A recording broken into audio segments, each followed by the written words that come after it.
Bienvenidos a este nuevo encuentro. En esta oportunidad vamos a hablar sobre software libre y open source, las libertades de software según la GPL y vamos a ver por qué es importante disponer del código fuente de las aplicaciones que estamos utilizando y así como también del código fuente del sistema operativo que estamos utilizando todo el tiempo. Software libre y open source. La diferencia que existe entre estas dos metodologías no vamos a verla demasiado en detalle, simplemente decir que el software libre es más una cuestión filosófica, mientras que el open source es más una cuestión práctica, y vamos a centrarnos en una de las características que sí comparten estas dos metodologías, que es la de disponer del código fuente de las aplicaciones que utilizamos. Para ello vamos a centrarnos en un ejemplo de Richard Stallman, el creador de la Free Software Foundation y del proyecto GNU, que explica claramente por qué es importante disponer del código fuente de las aplicaciones. Este ejemplo se basa en una receta de cocina. Imaginemos que vamos a cocinar una torta, vamos a hornear una torta, para lo cual necesitamos saber qué ingredientes tenemos que colocar, qué cantidades de estos ingredientes tenemos que colocar y cuáles son los pasos o instrucciones que tenemos que seguir para poder llegar a un buen término con esta torta. Toda esa información se encuentra en una receta de cocina. La receta de cocina es la que tiene los ingredientes y sus cantidades y las instrucciones o pasos que tenemos que seguir para poder obtener nuestra torta. Exactamente lo mismo ocurre con el software.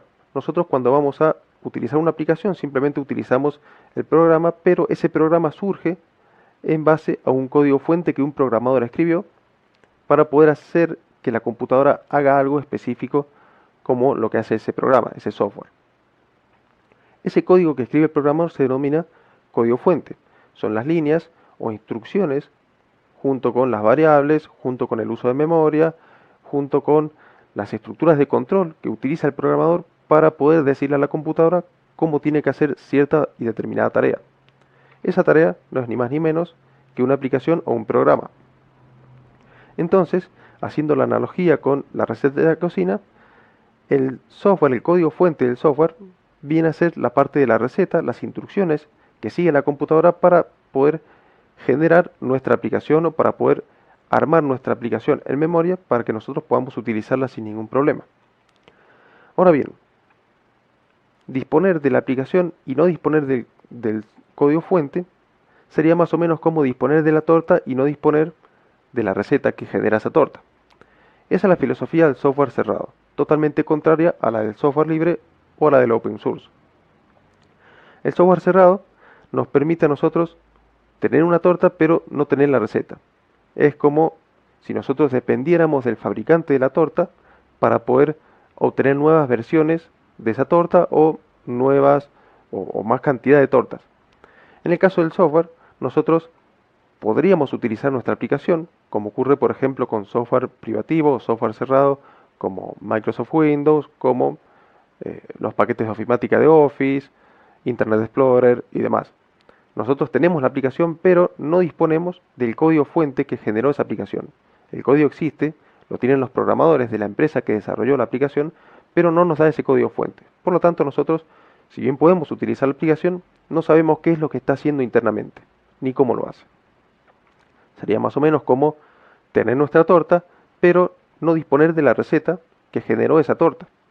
Entonces, estamos permanentemente en dependencia de la empresa o desarrollador que generó el software, que generó el programa, para obtener nuevas características, para obtener nuevas versiones y, por supuesto, para obtener nuevas versiones que corrijan ciertas vulnerabilidades de ese software.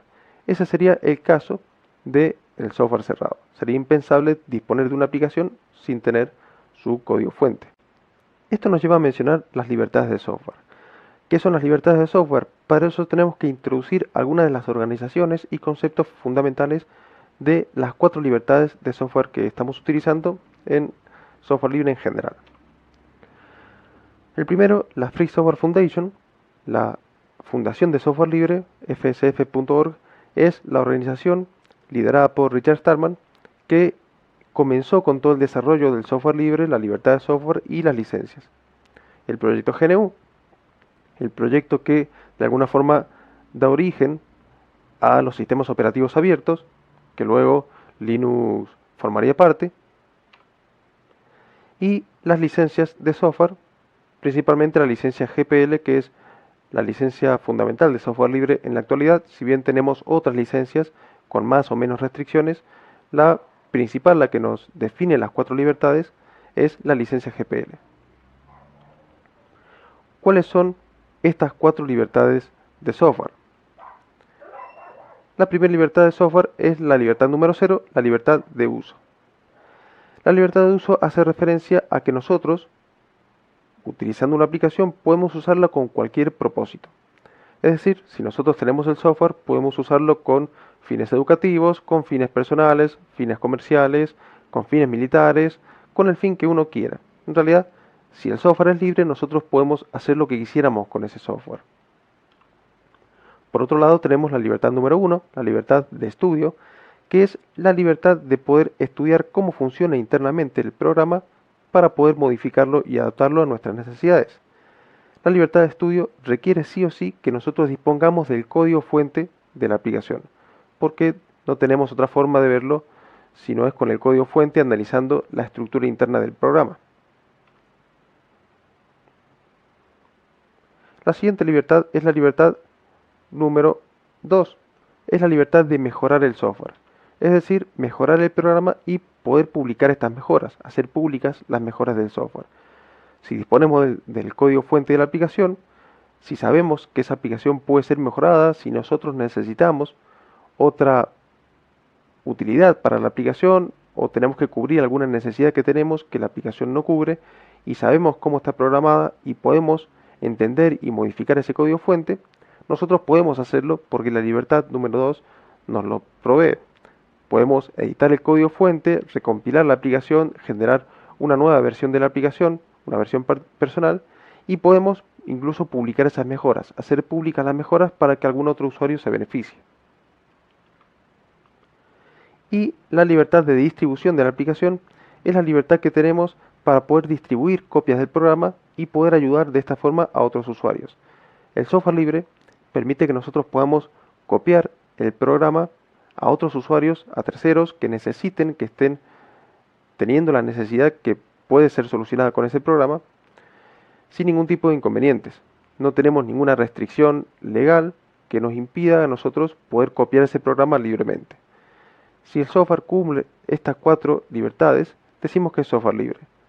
Nosotros podemos utilizar el software con cualquier propósito, podemos estudiar internamente el software, para lo cual hace falta el código fuente de la aplicación, podemos mejorar el software, para lo cual también necesitamos el código fuente de la aplicación, podemos mejorarlo y adaptarlo a nuestras necesidades, o incluso podemos mejorarlo para fines comerciales, para algún cliente nuestro que necesite una mejora o una modificación del software original, y además podemos distribuir estas mejoras junto con la aplicación para que otros usuarios se vean beneficiados. ¿Qué es Linux entonces? Linux es un sistema operativo libre. Es un sistema operativo libre, abierto, cumple con las libertades de software libre. De hecho, el núcleo Linux está licenciado bajo licencia GPL versión 2. Es un sistema operativo libre. Nosotros utilizamos Linux y podemos ver el código fuente del software. Tiene miles de líneas, pero de todos modos se divide en módulos, se divide en funciones, nosotros podemos acceder a esas funcionalidades y podemos ver qué es lo que está haciendo el sistema operativo. Podemos obtenerlo gratuitamente. Podemos obtenerlo significa que nosotros podemos llegar a obtener una versión de Linux o una distribución de este sistema operativo en forma gratuita sin necesidad de pagar. También existen distribuciones comerciales que nosotros tenemos que pagar para obtener, que vienen con beneficios agregados. Free, de free software, de software libre, viene de libre, no de gratis, y esto hace referencia a que nosotros podemos obtener el software libre, tanto Linux como cualquier software que se distribuya libremente, podemos obtenerlo en forma gratuita, pero también podemos obtenerlo en forma paga y comercial. Como dijimos, existen distribuciones, existen aplicaciones que se distribuyen bajo licencias libres, pero que son aplicaciones comerciales que dan soporte al usuario, que dan mesa de ayuda y demás. No es necesario pagar por las licencias de software. Lo mismo que recién, nosotros podemos obtener una copia de Linux licenciado en licencias libres o de cualquier software que esté licenciado con licencias libres como GPL, y no es necesario pagar. Ahora también podemos pagar nosotros por cierto software a ciertas organizaciones o personas que nos provean la aplicación libre, y que además nos provean packaging, que nos provean servicios, que nos provean soporte adicional para esa aplicación. Y podemos usarlo y compartirlo sin ningún inconveniente porque la licencia así nos lo provee. Estas serían entonces las libertades de software libre y un poco alguna introducción a lo que es Linux, el sistema operativo libre, por qué es importante disponer del código fuente de la aplicación y por qué es tan popular en la actualidad utilizar software libre y utilizar el sistema operativo Linux. En realidad, la libertad que tenemos para poder distribuir la aplicación, para poder mejorarla, hace que un montón de personas a lo largo del mundo en Internet puedan colaborar con proyectos libres, con proyectos open source, y además puedan redistribuir estas mejoras, lo que hace que la curva de desarrollo del software sea mucho más elevada que una curva de desarrollo en un software privativo, en un software cerrado.